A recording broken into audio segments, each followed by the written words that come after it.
Assalamualaikum warahmatullahi wabarakatuh.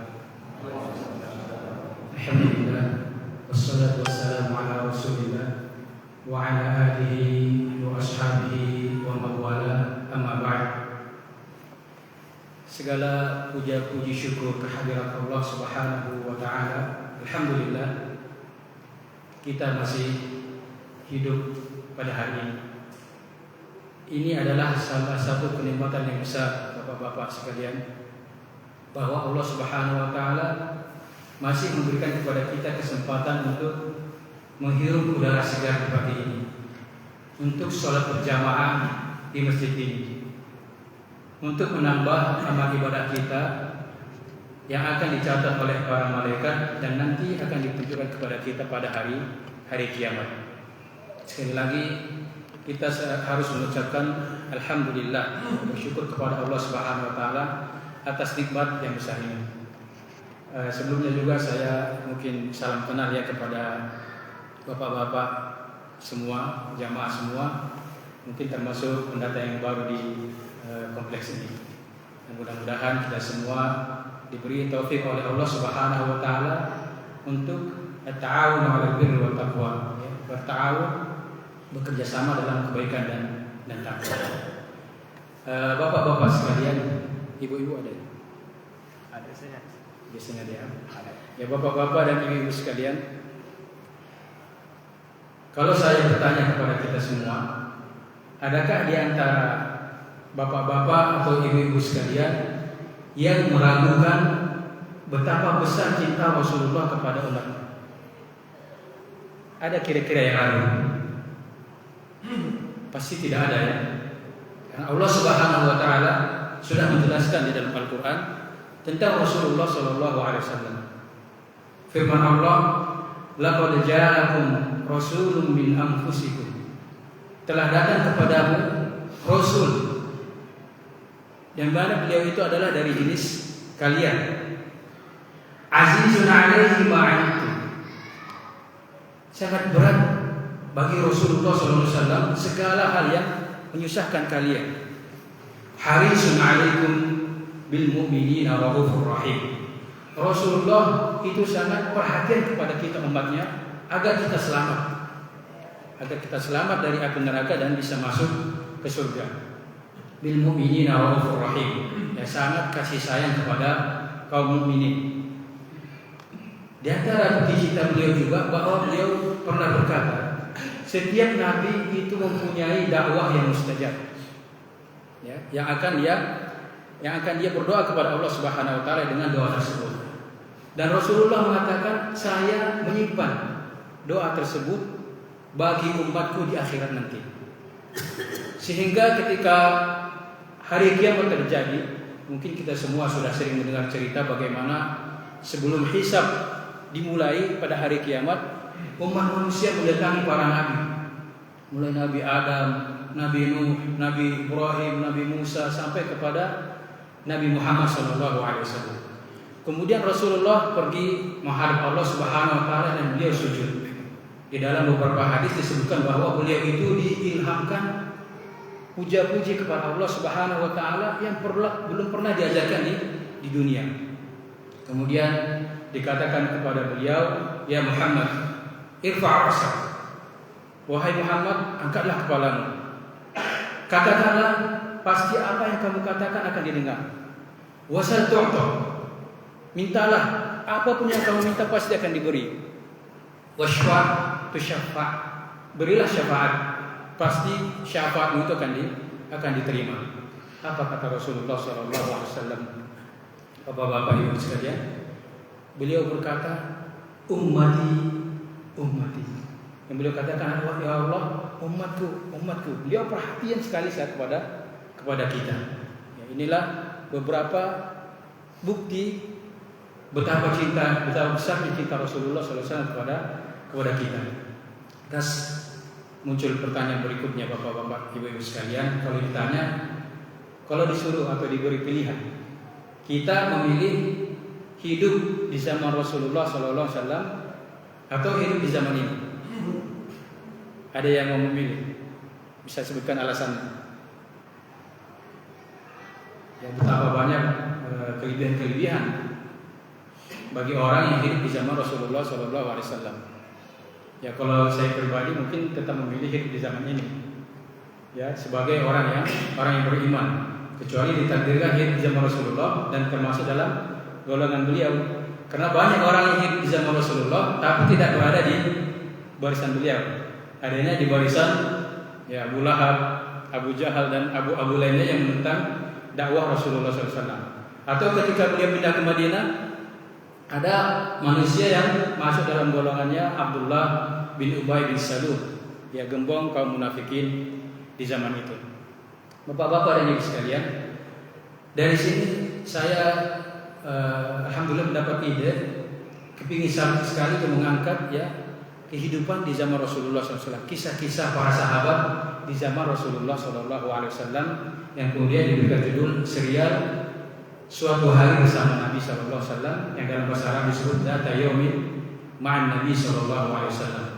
Karena ada beberapa hadis itu disebutkan sahabat menceritakan Dzata Yaumin Ma'an Nabi SAW, suatu hari kami bersama Nabi SAW kemudian begini dan begitu.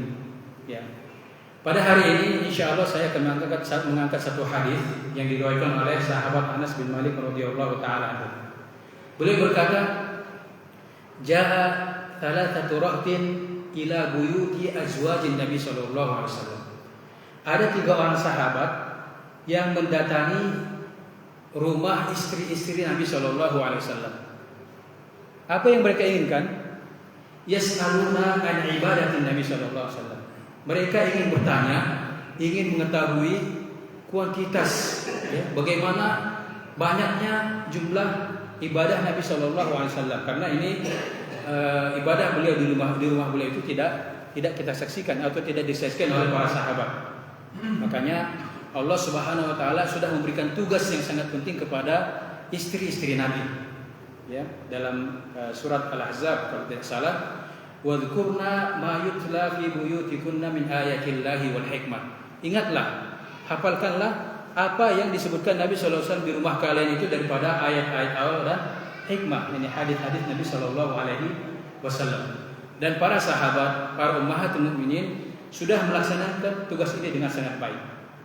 Oleh sebab itu, jika ada perkara-perkara yang tidak dimengerti oleh para sahabat Nabi, khususnya yang berkaitan dengan rumah tangga atau yang terjadi di rumah-rumah Rasulullah SAW, maka mereka akan bertanya kepada ummahatul mukminin, ya kepada ummahatul mukminin, kepada istri-istri Nabi. 3 orang sahabat ini datang ke rumah istri-istri Nabi dan bertanya tentang ibadah Nabi SAW. Kemudian istri-istri Nabi menjawab.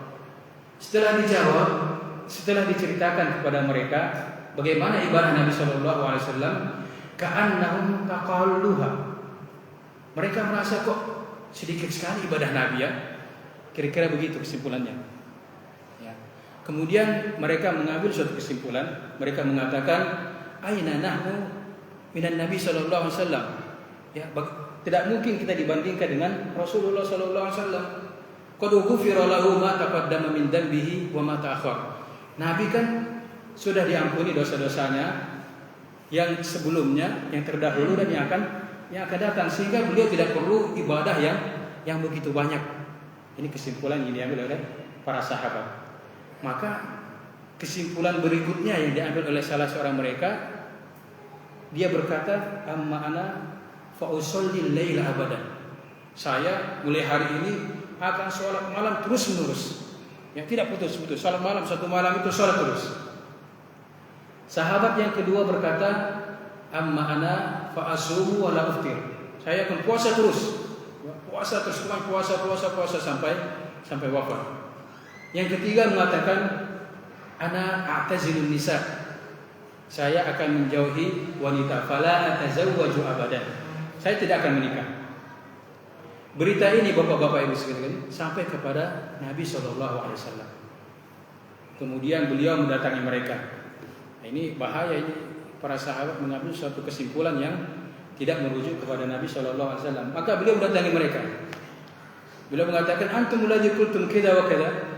Kalian yang mengatakan perkataan ini tadi yang kita sebutkan tadi. Maka kemudian beliau berkata, amma wallah, demi Allah, inni aqrabukum lillahi akhsyakum lillahi azza wa jalla wa atqakum lah. Aku adalah orang yang paling takut kepada Allah Subhanahu wa taala dan paling bertakwa kepada Allah Subhanahu wa taala. Lakinni, tetapi kata Rasulullah, saya puasa dan berbuka, saya sholat dan tidur, dan saya menikahi istri-istriku, kata Rasulullah SAW. Kemudian beliau menutup hadis ini dengan perkataan yang sangat sering kita dengar, faman raghiba an sunnati falaysa minni. Siapa yang benci terhadap sunnahku bukanlah termasuk dari golonganku. Hadis ini, bapak-bapak dan ibu-ibu sekalian, memberikan kaidah standar wasatiyah di dalam Islam. Ya. Apa itu wasatiyah? Wasatiyah itu berasal dari kalimat wasat. Wasat itu artinya pertengahan, ya, yang ada di pertengahan. Dan tadi imam kita sudah membaca firman Allah Azza wa Jalla, wa kadzalika ja'alnakum ummatan wasatan litakunu syuhada'a 'alan nas wa yakuna ar-rasulu 'alaikum syahida. Dan demikianlah Allah Subhanahu wa taala menjadikan kita ummatan wasata. Umat yang apa itu umat wasatan? Ulama tafsir menafsirkan bahwa ummatan wasatan di sini adalah ummah adlan, ya, ummah yang terbaik, wa i'tidalan, paling adil. Ya, jadi kalau banyak di antara mungkin para ustadz atau ada yang disebut dengan Islam modern. Ya, ketika kita merujuk ke KBI, ke Kamus Besar Bahasa Indonesia, yang dimaksud dengan kata modern di situ katanya yang cenderung tidak ekstrim dan cenderung kepada dimensi yang pertengahan, gitu ya. Ini makna ini sebenarnya tidak terlalu jauh, karena inilah makna yang dimasukkan dalam umat wasatan tadi. Tetapi Islam modern yang dijajakan oleh musuh-musuh Islam, orang yang tidak senang dengan Islam, adalah Islam yang menerima segalanya, ya, yang berada di pertengahan, menerima semua agama, ya, bukan itu maksudnya. Ya. Kata moderator sendiri, kalau kita tahu, ya, ada acara, ada diskusi, ada apa, moderator itu perannya tidak boleh berpihak. Ya kan? Ya udah, biarkanlah dia menyampaikan apa yang disampaikan. Pemateri berikutnya menyampaikan apa yang dia ingin sampaikan, dan moderator tidak boleh berpihak. Apakah Islam tidak boleh berpihak? Kita katakan tidak betul. Islam itu harus berpihak kepada kebenaran. Ya, walaupun kebenaran itu berada dalam pihak yang umpamanya pihak yang di kiri. Ya, inilah definisi dari al-wasatiyah. Jadi agama Islam ini adalah agama wasatan, agama yang adil, agama yang terbaik. Kalau bapak-bapak, ibu-ibu sekalian bertanya, apa standar wasatiyah? Ya, apa standar modernisasi dalam Islam ini? Maka kita katakan standarnya adalah syariat Islam. Ya, syariat Islam itu sendirilah standar wasatiyah. Dari hadis tadi coba kita ambil contoh bapak-bapak sekalian, ya. Tadi dalam hadis tadi disebutkan bahwa ada 3 contoh. Yang pertama, salah seorang sahabat mengatakan, saya akan qiyamul lail selamanya. Nah, kalau kita kembali kepada syariat Islam, ini tidak dibenarkan. Ya, sepanjang malam dia qiyamul lail, ya, sholat terus. Kenapa? Karena Islam sudah memberikan standar. Jadi kalau kita kembali kepada syariat Islam, itu ada standar tertinggi dan ada standar minimal. Apa standar minimalnya dalam sholat? Yaitu sholat 5 waktu. Minimal seorang muslim itu setiap hari satu malam harus melaksanakan sholat 5 waktu. Apa batas maksimalnya? Ya, ketika Ummul Mukminin Aisyah radhiyallahu taala anha ditanyakan tentang sholatnya Rasulullah SAW, beliau mengatakan Rasulullah itu tidak pernah lebih sholat malamnya, ya, tidak pernah lebih dari 11 rakaat. Itu menurut pendapat atau menurut yang disaksikan oleh Ummul Mukminin Aisyah radhiyallahu taala anha. Bagi kita umatnya yang ingin menambah, silakan menambah. Tetapi jangan satu malam ini sholat terus sampai tidak ada istirahatnya. Ini salah satu contoh. Contoh yang kedua, puasa. Ya, tadi ada mengatakan, sahabat tadi mengatakan yang kedua, saya akan puasa terus, setiap hari puasa terus, tidak pernah berhenti. Maka kita kembalikan kepada syariat, apa standar maksimal dan standar minimal puasa itu. Ya, standar minimalnya tentu puasa fardu, ya, puasa Ramadan. Ini tidak boleh ditinggalkan. Standar maksimalnya apa? Ini banyak hadis-hadis yang memberikan standar maksimal. Yang kesimpulannya bahwa standar maksimal puasa sunnah itu adalah puasanya Nabi Daud alaihissalam. Ya, bagaimana puasa Nabi Daud alaihissalam? Ya, 1 hari puasa, 1 hari berbuka. Ini yang paling maksimal. Tidak boleh lebih dari ini. Ya, bagi yang mempunyai kekuatan fisik, sabar, ya silahkan yang mau melaksanakan. Tetapi biasanya orang yang memilih melaksanakan puasa Daud ini di akhir hidupnya akan kalah. Ya, ada hadis yang diriwayatkan dari sahabat Abdullah bin Amr bin As, dan beliau adalah salah satu dari 3 orang yang datang ke rumah Nabi bertanya tadi. Ya, beliau ini cerita beliau sendiri ya. Beliau menceritakan, katanya saya dinikahkan oleh ayah saya dengan wanita cantik yang nasabnya tinggi. Ya. Dan ayah saya katanya itu sangat perhatian kepada menantunya. Jadi ayahnya sahabat Abdullah bin Amr bin As ini sering bertanya kepada menantunya, bagaimana suamimu? Dan ketika ditanya, istrinya selalu mengatakan dia sangat baik, tetapi dia tidak pernah menyentuhku katanya. Semenjak menikah, sahabat ini tidak pernah menyentuh istrinya. Setiap malam dia sholat, siang hari dia puasa. Ya. Kemudian Rasulullah SAW mengatakan kepada ayahnya ini, tetapkan waktu supaya kami ketemu.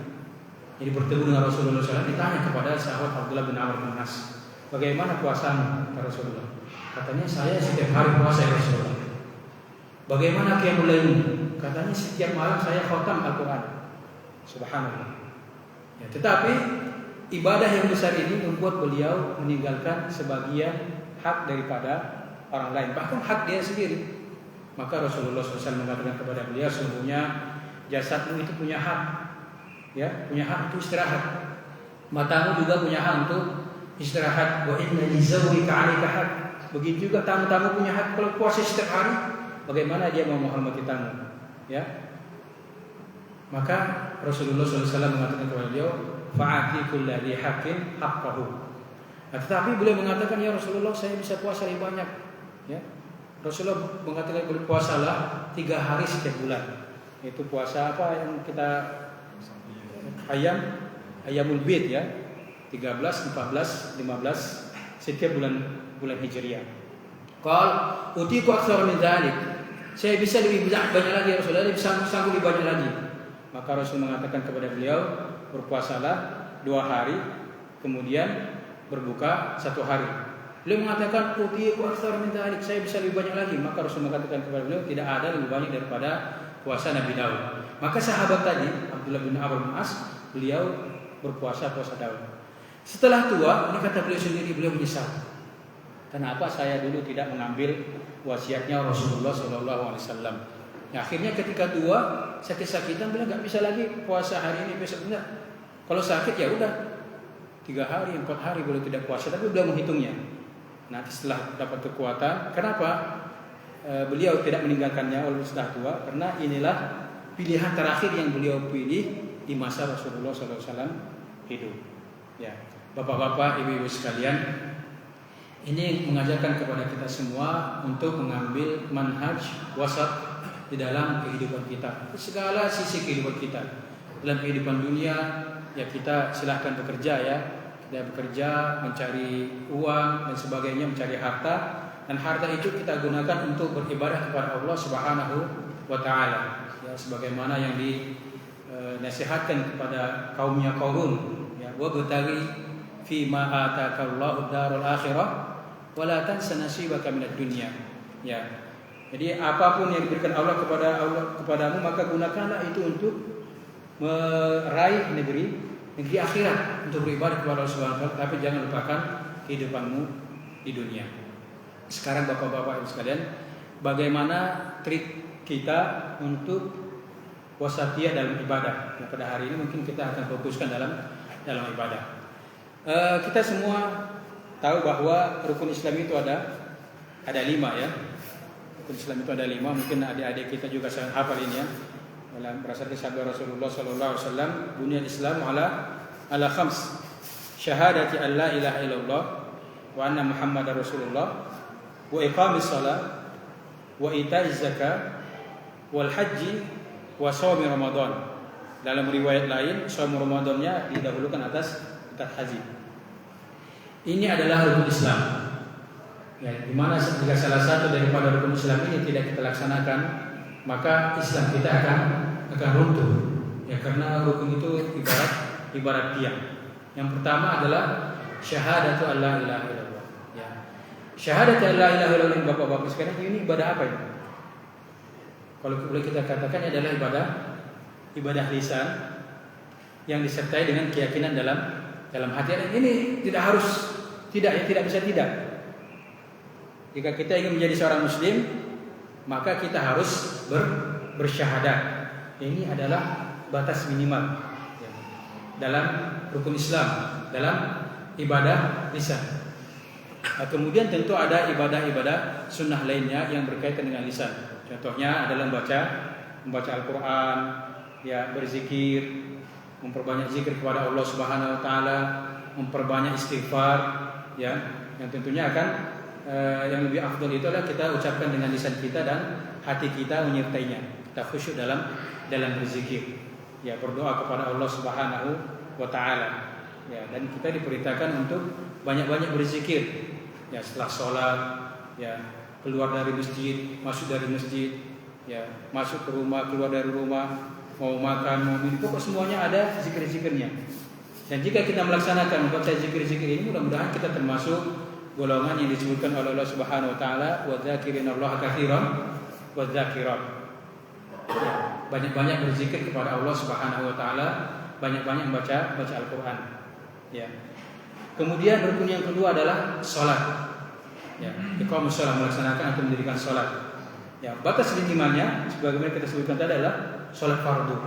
Ya, maka kita, ya, saudara-saudara kita, keluarga kita, anak-anak kita harus kita ajak untuk sholat. Bahkan anak-anak kita, bapak-bapak sekalian, Rasulullah memberikan ajaran kepada kita, muru auladakum bis-sholati wa hum abna'u sab'in.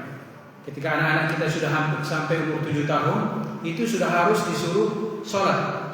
Ya, itu batas minimalnya. Wadribuhum 'alaiha wa hum abna'u 'ashrin. Kalau sudah sampai umur 10 tahun, tidak mau sholat juga, itu sudah boleh dipukul. Walaupun pemukulan itu tidak boleh menyakiti, begitu ya.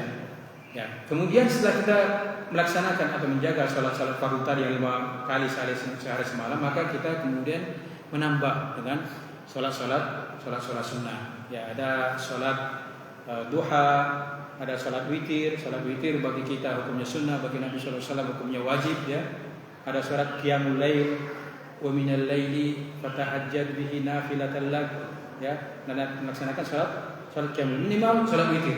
Kalau kita nggak bisa sholat witir, agak sulit bangun di akhir malam sebelum sholat subuh, maka kita laksanakan sebelum tidur, ya, setelah sholat isya. Ya, karena di bulan Ramadan sendiri kita biasa melaksanakan sholat qiyamul lail itu setelah sholat isya, ya, setelah tarawih. Jadi boleh saja. Puasa, ya, kita puasa bulan Ramadan 30 hari atau 29 hari sesuai dengan ru'yatul hilal.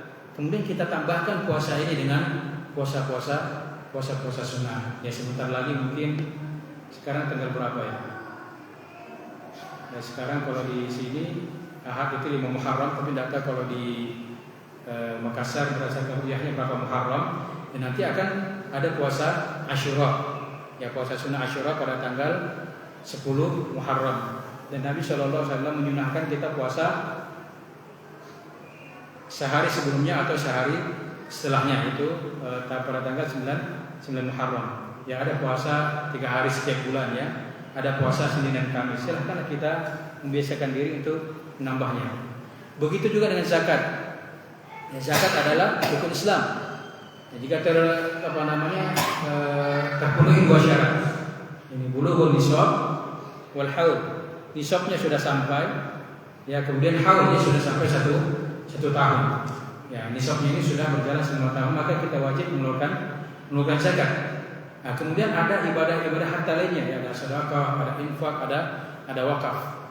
Ya, begitu juga dengan haji. Ya, rukun Islam kelima, kita diwajibkan untuk melaksanakan ibadah haji, walaupun itu hanya bagi orang yang mampu, tetapi kita tetap harus berniat.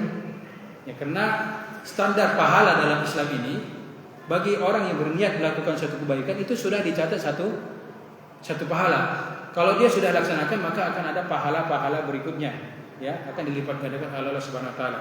Sebaliknya jika dia ingin melakukan suatu dosa, maka itu belum ditulis, ya, sampai dia melaksanakan dosa tersebut atau kesalahan tersebut barulah ditulis. Ya, jadi kita berniat berdoa kepada Allah Subhanahu wa taala dan berusaha supaya bisa haji, ya, mendaftar atau menabung, ya, bagi yang mampu. Nah, jika kita sudah melaksanakan haji yang fardu ini, barulah kita melaksanakan yang sunnah mungkin umrah, ya. Jadi hajinya wajib selama sekali seumur hidup, begitu juga umrah wajib sekali seumur hidup. Maka kemudian ada ibadah sunnah, umrah sunnah, ada tawaf saja tawaf sunnah, dan begitulah seterusnya bapak-bapak dan ibu sekalian. Jadi hari-hari kita ini ibarat lembaran-lembaran amal, ya. Mungkin kita tidak bisa melakukan amal ibadah yang besar. Mungkin di antara kita tidak bisa berjihad di jalan Allah Subhanahu wa taala melawan orang-orang kafir harbi yang memerangi kaum muslim. Kita tidak bisa berjihad mungkin, atau belum bisa, ya. Jihad adalah ibadah yang terbesar. Jadi waktu sanam Islam puncaknya ibadah sunnah dalam Islam. Mungkin kita belum bisa membangun masjid, ya, membuat wakaf, belum punya dana, belum bisa membangun masjid, ya, atau melaksanakan atau melakukan memberikan wakaf lainnya. Tetapi jika setiap hari kita bisa mengisi lembaran amalan kita ini dengan ibadah-ibadah tadi, ya, ibadah-ibadah yang fardu ditambah dengan ibadah-ibadah yang sunnahnya yang menyertainya, maka mudah-mudahan kita termasuk golongan yang nanti di akhirat mendapatkan kitabnya di sebelah kanannya. Ya, di dalam surah Al-Haqqah itu diceritakan bagaimana orang-orang yang dapat, ya, hari-hari ini mungkin anak-anak kita menerima rapot, ya. Mungkin ada di antara mereka yang datang kepada kita, ini ayah, ini abi, dan masya Allah rapot saya semua nilainya 90 ke atas, ya, A+ semua nilainya. Dia berbangga-bangga yang menyampaikan atau memperlihatkan rapot tersebut kepada orang tuanya. Nanti di akhirat orang-orang yang bisa konsisten, ya, bisa istiqomah, ya, setiap hari melaksanakan ibadah-ibadah fardunya, kemudian dia tambah dengan amalan-amalan sunnahnya, mudah-mudahan dia mendapatkan kitabnya di sebelah kanan, ya. Sebagaimana diceritakan Al-Qur'an tadi, fa amma man utiya kitabahu bi yaminihi fa yaqul ha umqra'u kitabiyah. Orang yang nanti pada hari kiamat diberikan kitab amalnya di tangan kanannya, maka dia akan berteriak, ya, ha umqra'u kitabiyah, ini silakan lihat buku amal, catatan amalanku, katanya, karena nilainya plus semua, ya. Ha umqra'u kitabiyah inni dhanantu anni mulakin hisabiyah. Saya sudah mendapatkan apa yang saya kerjakan dulu, ya. Inilah dia perhitungannya. Maka dia dimasukkan ke dalam surga, ya, qutufuha daniyah, buah-buahannya sangat dekat, ya. Sebaliknya orang yang diberikan kitab amalnya di tangan kirinya, dia mengatakan, ya laitani lam uta kitabiyah. Ya, seandainya saya tidak berikan catatan amal ini, semuanya merah, ya. Mungkin sebagian anak-anak kita ini bangga karena raportnya ada warna-warni, ada merahnya, ya. Tapi di akhirat nanti sudah tidak ada lagi pilihan, ya, imma jannatun wa imma nar. Hanya ada dua pilihan, apakah kita masuk surga atau mereka masuk neraka Tuhan kita. Ya, mudah-mudahan Allah Subhanahu wa taala memberikan kepada kita taufik untuk mengamalkan Islam yang wasatiyah ini, ya, yang tidak minim, ya, tidak hanya terbatas amal-amal fardu saja, tetapi kita diberi taufik untuk menambahnya dengan amal-amal sunnah. Karena umat manusia ini, umat Islam ini, sebagaimana disebutkan oleh Allah Subhanahu wa taala, terbagi kepada 3 golongan, ya. Tsumma awrasna al-kitaba alladziina istafaina min ibadina. Kemudian kitab Al-Qur'an ini kami wariskan, kami berikan kepada umat terpilih, yaitu umat Islam. Faminhum zalimun li nafsihi. Ada golongan yang pertama, yaitu orang yang menzalimi dirinya sendiri. Apa yang dimaksud dengan menzalimi diri sendiri? Dia adalah umat Islam seorang muslim yang kadang-kadang meninggalkan kewajiban dan kadang-kadang terjatuh dalam hal yang diharamkan. Kenapa dia disebut menzalimi dirinya sendiri? Karena akibat perbuatannya tadi itu akan kembali kepada dirinya sendiri. Kerugiannya itu akan kembali dirinya sendiri, sehingga dia disebut menzalimi dirinya sendiri. Wa minhum muktasib. Ada yang sedang-sedang saja. Ya, kewajiban, semua kewajiban itu dia laksanakan, dan semua perkara yang diharamkan itu dia tinggalkan. Wa minhum sabiqun bil khairati biidznillah. Ya. Dan di antara mereka ada yang berlomba-lomba melakukan kebaikan dengan izin Allah Subhanahu wa taala. Dan di dalam Al-Qur'an tadi disebutkan dhalimul li nafsihi, itu ada yang pertama. Artinya orang-orang yang menzalim dirinya sendiri itu dari umat Islam ini jumlahnya lebih banyak. Kemudian yang kedua muktasib, orang yang sedang-sedang saja ya, yang cuma mencukupkan dirinya dengan dengan amalan-amalan fardu dan menjauhi perkara-perkara yang diharamkan. Itu jumlahnya juga pertengahan. Dan yang paling sedikit adalah sabiqun bil khairati biidznillah, orang yang berlomba-lomba dalam kebaikan. Ya, diriwayatkan dari Amirul Mukminin Umar bin Khattab radhiyallahu taala beliau berdoa, Allahumma ja'alni minal qalilin. Ya Allah, jadikanlah aku termasuk golongan yang sedikit. Karena dalam Al-Quran itu orang-orang yang berlomba-lomba dalam kebaikan itu selalu dalam jumlahnya selalu disebutkan sedikit ya. Wa qalilun min ibadiyasy syakur, sedikit dari hamba-hamba yang syukur, dan begitulah seterusnya. Demikianlah Bapak-bapak, Ibu sekalian yang dapat saya sampaikan dalam kesempatan kali ini.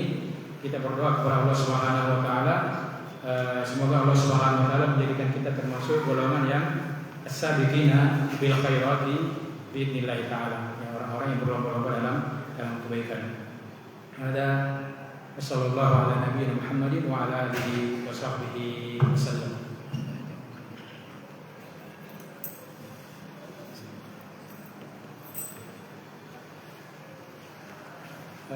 Silakan kata beliau jika ada yang ingin bertanya atau yang ingin menjawab.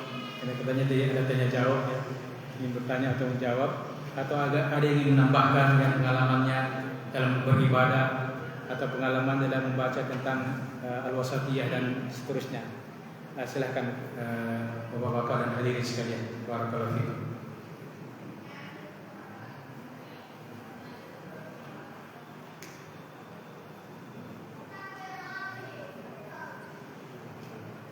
Ada hadis Rasulullah SAW, man sanna fil islami sunnatan hasanah falahu ajruha. Barang siapa yang memberi contoh baik dalam Islam, maka dia mendapat pahalanya. Ayo, siapa yang pertama kali ingin bertanya, sehingga nanti mendapat pahala yang akan bertanya berikutnya. Fadhil.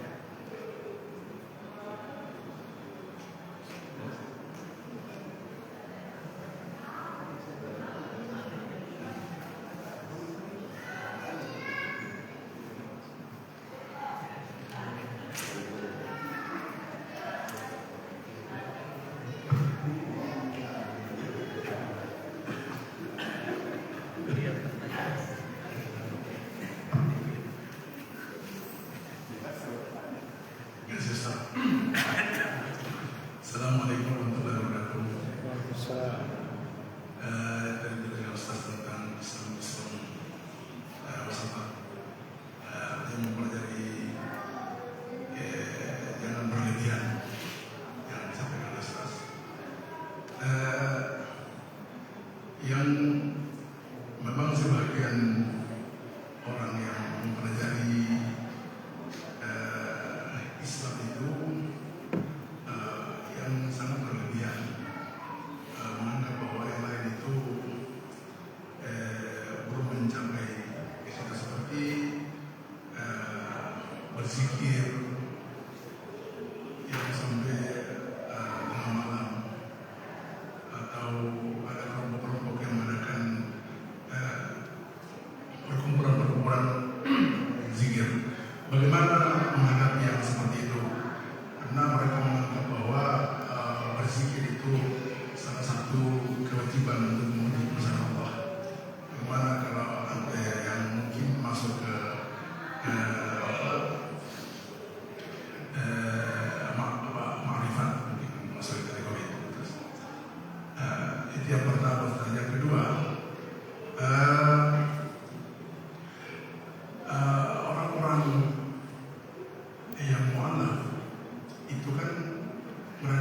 sekali mendapatkan hidayah atau gampang sekali mempelajari Islam, bahkan sampai jadi ustaz, bahkan menghafal. Bagaimana, apakah mereka itu kiat-kiatnya terlalu mendekat kepada Allah, hanya mereka mendapat hidayah dari Allah? Karena mereka lebih paham tentang keutamaan agama Islam dibanding orang-orang yang lahir dari Islam memang. Ya, Ustaz. Itu yang kedua, Ustaz.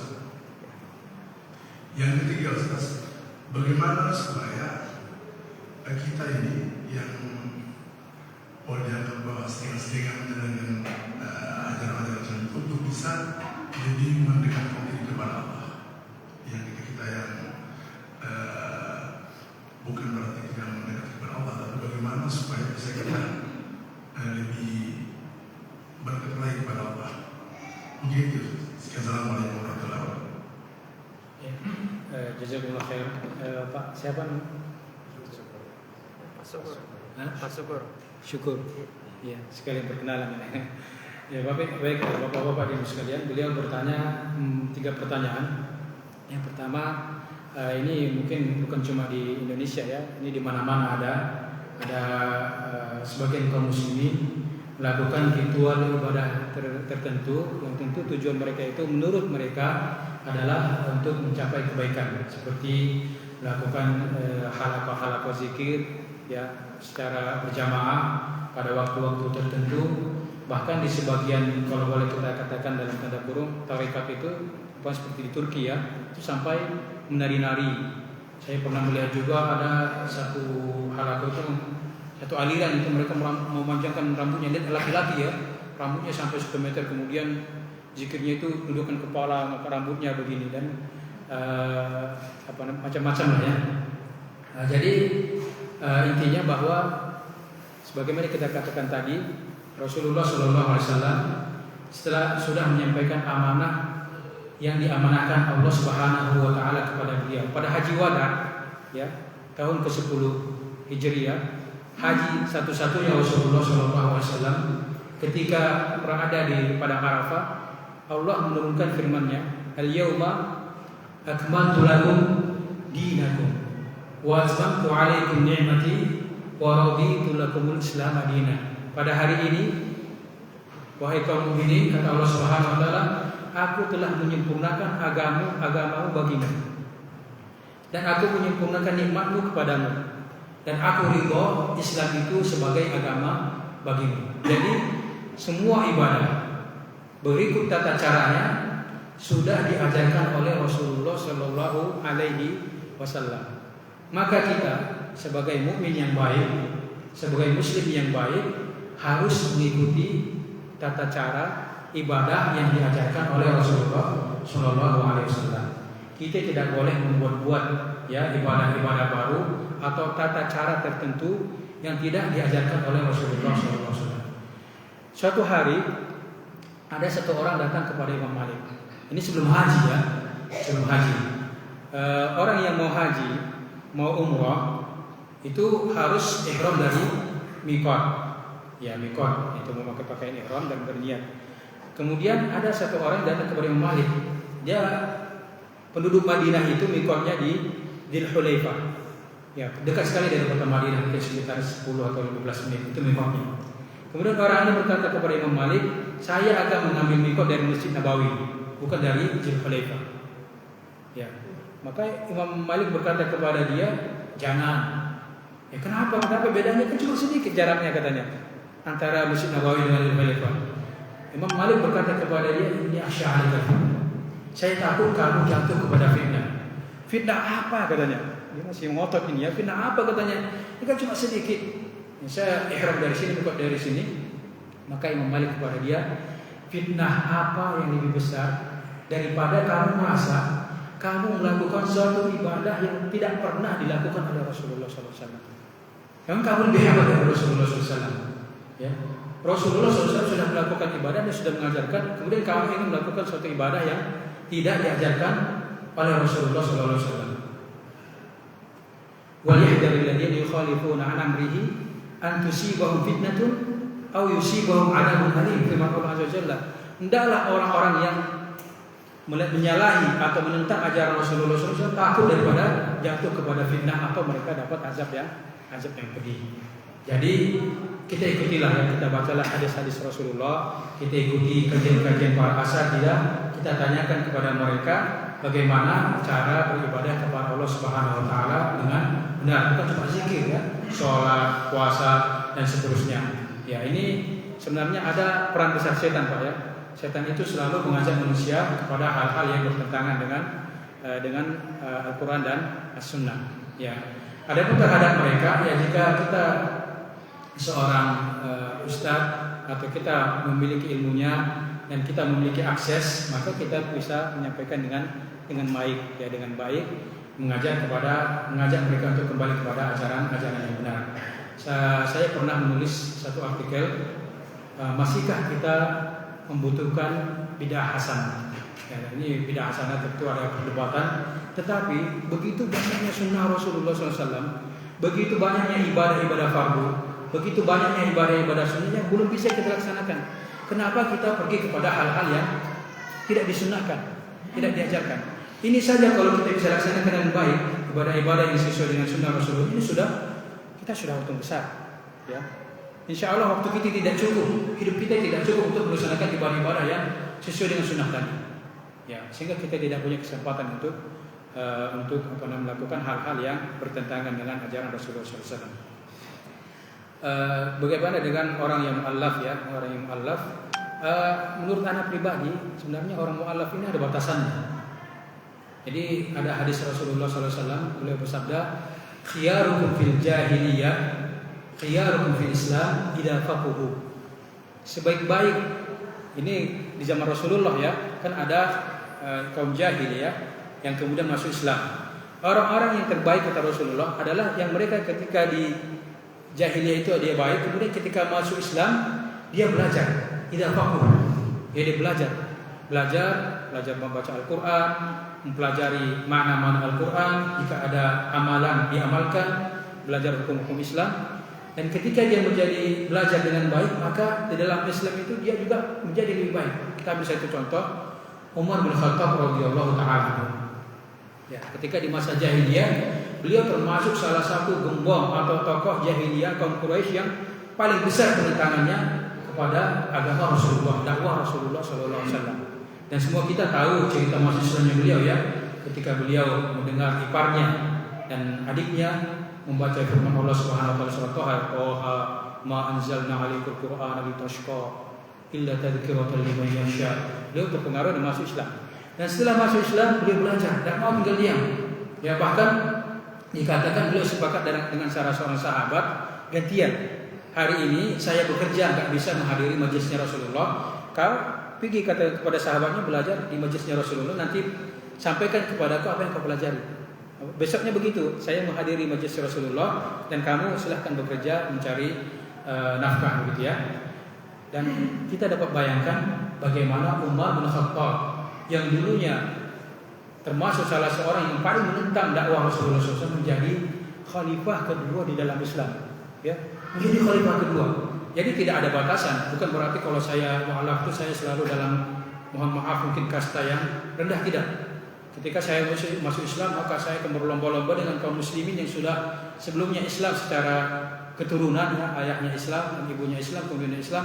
Saya akan berlomba-lomba dalam kebaikan. Saya akan belajar lebih banyak. Saya akan mengamalkan ibadah-ibadah yang saya bisa. Ya. Jadi tidak ada perbedaannya. Maka saya katakan tadi di awal, mungkin ada batasan tertentu seorang mu'alaf itu dikatakan mu'alaf. Ini mungkin di awal-awal di masuk Islam, dia perlu dikuatkan Islamnya. Tetapi bisa jadi setelah 1 tahun, 2 tahun, Islamnya lebih kuat daripada seorang Muslim. Ya, iltizamnya, istiqamahnya kepada ajaran Alkitab dan Sunnah itu lebih tinggi daripada orang lain. Ya, itu adalah takdir Allah Subhanahu wa taala. Yang terakhir kata beliau, bagaimana orang-orang yang pertengahan ini yang mungkin, atau kalau boleh kita katakan mungkin orang-orang yang awam ya, yataqarrabu ila Allah, mendekatkan diri kepada Allah Subhanahu wa taala. Jadi pada ulama kita itu mengatakan bahwa ibadah ini, ya, seseorang itu mendapat taufik untuk melakukan ibadah sama seperti Allah memberikan taufik kepada dia pintu rezeki. Ya, sama seperti rezeki. Masing-masing kita kan rezekinya beda-beda. Jalan untuk mendapatkan rezeki juga beda-beda kan. Ada yang menjadi guru, mengandalkan ilmunya, ada yang menjadi penceramah, mengandalkan keahliannya dalam berceramah, ada yang cuma mengandalkan tenaga, misalnya kerja harian, pergi ke sawah, mengangkat barang atau kuli-kuli di pelabuhan begitu ya. Ada yang berbisnis, beda-beda. Nah, ibadah Islam ini ada yang wajib kita lakukan. Seperti kita katakan tadi, rukun Islam ini tidak boleh tidak. Ya, ini tidak ada toleransi, harus dilakukan, harus dilaksanakan. Nah, kemudian masing-masing kita akan mendapati dirinya itu cenderung kepada ibadah tertentu. Ada yang dia kalau sholat malam itu ya 5 rakaat, 7 rakaat, ya sampai 11 rakaat. Mungkin ada di antara kita yang bisa mengikuti sebagian sahabat ya, satu malam itu khatam satu Al-Quran, sholat qiyam. Ya mungkin ya. Sebagian saya lama di Arab Saudi, jadi sebagian orang Arab itu melihat kalau dia qiyam itu dia beli penyangga Al-Quran yang tinggi, dia buat Al-Quran di depannya, dibuka, dia sholat, dibaca, mungkin tidak hafal ya. Ini sholat sunnah, jadi ulama kita kalau sholat sunnah memberikan keringanan ya. Kalau sholat fardu tidak seharusnya, karena sholat fardu imamnya kan terpilih, harusnya dia menghafal ayat-ayat Al-Quran, tidak perlu gitu. Tapi kalau sholat sunnah, ingin membaca ayat Quran, membaca sholat dengan panjang, dia membuat Al-Quran di depannya, membaca alif lam mim dalikal kitabul la raiba sampai satu halaman. Allahu Akbar. Rakaat kedua, halaman kedua, begitu ya. Kalau tidak bisa hafal, nah, kemudian sujud, dan begitulah pada rakaat-rakaat tertentunya. Mazhab Hambali yang diterapkan di Arab Saudi termasuk yang sangat memudahkan di sini. Jadi sebagian mereka itu kadang-kadang sholat kita membalik Al-Quran begitu. Ya, tapi kalau kita bisa menghafal ya ayat-ayat tertentu dari Al-Quran lebih baik lagi. Ya, ayat-ayat yang apalagi ayat-ayat andalan ya, Rabbana atina fid dunya hasanah atau surat-surat pendek itu lebih lagi. Ada juga yang mendapatkan dirinya itu kuat berpuasa, senang sekali berpuasa. Puasa Senin Kamis tidak pernah tinggal. Ya, kemudian puasa 3 hari setiap bulan tidak pernah tinggal. Ya silahkan istiqomah di sini. Ada yang suka membaca Al-Quran pagi hari habis subuh minimal setengah juz, minimal 1 juz umpamanya. Kalau satu hari targetnya itu 1 juz ya, setiap habis sholat 2 lembar. 2 lembar itu supaya lebih ringan ya, karena setiap juz dari Al-Quran itu 10 lembar ya, 20 halaman timbal balik. Jadi setiap habis sholat 2 lembar. Setiap habis sholat 2 lembar begitu ya, sebelum melakukan aktivitas lain, satu hari satu juz. Ya, biasakanlah ya, kita biasakan dan kita berdoa kepada Allah Subhanahu Wa Taala. Ya, doa yang diajarkan oleh Rasulullah SAW. Allahumma a'inni ala dzikrika wa syukrika wa husni ibadatik. Ya Allah, bantulah aku untuk berzikir, banyak-banyak berzikir kepadamu, bersyukur kepadamu, dan beribadah dengan baik kepadamu. Ya, la haula wala quwwata illa billah. Kita tidak punya daya dan tidak punya kekuatan kecuali dengan bantuan Allah Subhanahu wa taala. Ya, mudah-mudahan kaum muslimin yang Islamnya sejak lahir terus meningkatkan ibadahnya, terus meningkatkan ilmunya supaya dapat beribadah dengan baik, beramal dengan baik. Begitu juga yang baru masuk Islam, tidak ada beda di antara kita. Ya. Jazakumullah khair.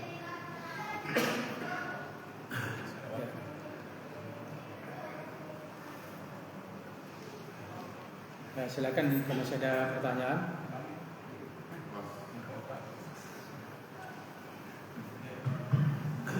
Awal satu lagi. Bagaimana dengan membaca Al-Quran, Ustaz? Tadi 5 rukun Islam itu wajib standar minimal seorang muslim. Bagaimana dengan kefasihan membaca Al-Quran? Apakah boleh seorang muslim itu sepanjang hidupnya tidak fasih membaca Al-Quran, dan juga tidak ada upaya untuk belajar membaca Al-Quran dengan baik? Apakah cukup dengan amalan hati misalnya kita beribadah yang rukun tadi tanpa harus tahu bacaan Al-Quran yang benar? itu juga masuk standar minimal bagi seorang muslim. Ya. Baik, untuk membaca Al-Quran sendiri ini sangat disunahkan sekali ya, sangat disunahkan sekali. Utsman bin Affan radhiyallahu ta'ala anhu diriwayatkan juga dari Ibnu Mas'ud berkata bahwa lau kanat qulubuna tahiratan lama syabi'at min kalamillah. Seandainya hati-hati kita ini suci, pasti kita tidak akan pernah kenyang, tidak akan pernah puas dari membaca kitabullah azza wa jalla. Nabi sallallahu alaihi wasallam sudah menjelaskan dalam Al-Quran bahwa dalam hadis ya bahwa ada derajat ya. Jadi diperintahkan untuk membaca Al-Quran, dan setiap orang yang membaca Al-Quran itu setiap hurufnya itu ada pahala. Beliau mengatakan alif lam mim itu bukan satu kalimat, tapi alif satu huruf, lam satu huruf, dan mim satu huruf. Ya. Jadi bukan cuma dalam baca Al-Quran, dalam semua ibadah, dalam semua kebaikan, kita harus berusaha semaksimal mungkin untuk melakukannya dengan baik, untuk mempelajarinya. Karena Allah Subhanahu wa taala berfirman, "Fattaqullaha mastata'tum." Bertakwalah kepada Allah Subhanahu wa taala sesuai dengan kemampuan kalian. La yukallifullahu nafsan illa wus'aha. Allah tidak memaksakan, tidak membebani satu jiwa itu kecuali dengan sesuai dengan kemampuannya. Cuma catatannya atau pertanyaannya, sudahkah kita berusaha secara maksimal atau masih belum? Ya. Karena Al-Quran ini sebagaimana Allah Subhanahu wa taala berfirman, "Walaqad yassarnal Qur'ana lidzikri fahal min muddakir." Allah sudah berjanji siapa saja yang ingin belajar Al-Quran ini sudah dijamin akan diberi kemudahan. Ya. Maka seorang muslim itu harus berusaha membaca Al-Quran itu makhrajnya sesuai dengan makhrajnya ya. Karena kadang-kadang kalau kita salah makhraj itu bisa salah makna. Ya, seperti contohnya dalam bahasa Arab ya, qalbun. Qalbun itu artinya apa? Qalbun, hati. Kalau kalbu apa? Anjing. Ya. Jadi kalau baca Al-Quran ada istilah kata qulub atau qalb begitu, qalb ya. Itu kalau salah hurufnya itu maknanya bisa berubah sangat besar. Maka berusahalah ya. Sebelumnya pernah ada komunikasi dengan Ustadz Imam, apakah di masjid kita ini ada halakoh? Kata beliau, alhamdulillah ada halakoh untuk bapak-bapak Al-Quran, tafsir tilawah. Ya silahkan ya. Jadi Allah Subhanahu wa taala tidak akan memaksakan kita untuk mencapai hal yang baik maksimal. Kamu harus seperti Imam Sudais atau Yasir ad-Dawsari atau Al-Shuraim, Imam Haram, fasih, apalagi tidak ada salahnya. Tidak. Karena usaha kita itu sendiri sudah dicatat. Ya, berapa banyak dari sahabat Rasulullah SAW yang wafat sebelum Fathu Makkah, sebelum negara Islam berdiri di Madinah. Ya, tetapi amalan mereka sudah dicatat. Ya. Minal mu'minina rijalun shadaqu ma'ahadullah alaih. Di antara kaum mukmin itu ada laki-laki, ada para pria yang benar-benar ya shadiq, jujur dalam usahanya, dalam ibadahnya kepada Allah Subhanahu wa taala. Dia berusaha. Usaha ini sudah dicatat pahala. Tidak bersungguh-sungguh. Ya. Maka ini adalah satu anjuran ya kepada kita semua, baik itu dalam membaca Al-Quran, usahakanlah, berusaha terus, jangan malu, jangan pernah capek. Ya, karena Allah Subhanahu wa taala itu Maha Pemurah, Maha Penyayang. Usaha yang kita lakukan itu setiap hari itu sendiri sudah dicatat. Ya. Jika kita bisa membaca Al-Quran dengan baik, bisa menghafalkannya, maka insya Allah derajat kita juga di surga itu sesuai dengan ayat-ayat yang kita hafal, ayat-ayat yang kita pahami, ayat-ayat yang kita amalkan. Ya, nanti di akhirat di surga akan dikatakan kepada mereka yang menghafal Al-Quran, irqa warqa warattil kama kunta turattilu fid dunya fa inna manzilataka inda akhir ayatin taqra'uha. Nanti di akhirat itu derajat kita di surga itu sesuai dengan banyaknya ayat yang kita hafal dan yang kita amalkan. Ya, makanya kita tetap berusaha. Sekali lagi, usaha kita itu jika kita lakukan dengan maksimal sesuai dengan tuntunan Rasulullah SAW akan dicatat sebagai pahala. Ya, tapi jangan sampai kita tidak berusaha. Allah Subhanahu wa taala berfirman, la yukallifullahu nafsan illa wus'aha. Allah tidak memaksakan seorang hamba itu untuk melakukan suatu ibadah kecuali sesuai dengan kemampuannya. Udah saya ini saja kemampuan, kemudian diam ya. Jangan diam, teruslah berusaha. Wallahu a'lam. Jazakumullah khair. Sepertinya sudah ini ya, sudah masuk waktu sholat duha. Ya, silakan bapak-bapak lain yang ingin melaksanakan sholat duha untuk melaksanakan. Jazakumullah khair. Jika ada kesalahan mohon maaf ya, katanya dari syaitan. Mudah-mudahan Allah Subhanahu wa taala memberikan kita manfaat dari apa yang disampaikan. Wassallallahu ala nabiyina Muhammadin wa ala alihi washabbihi wasallam.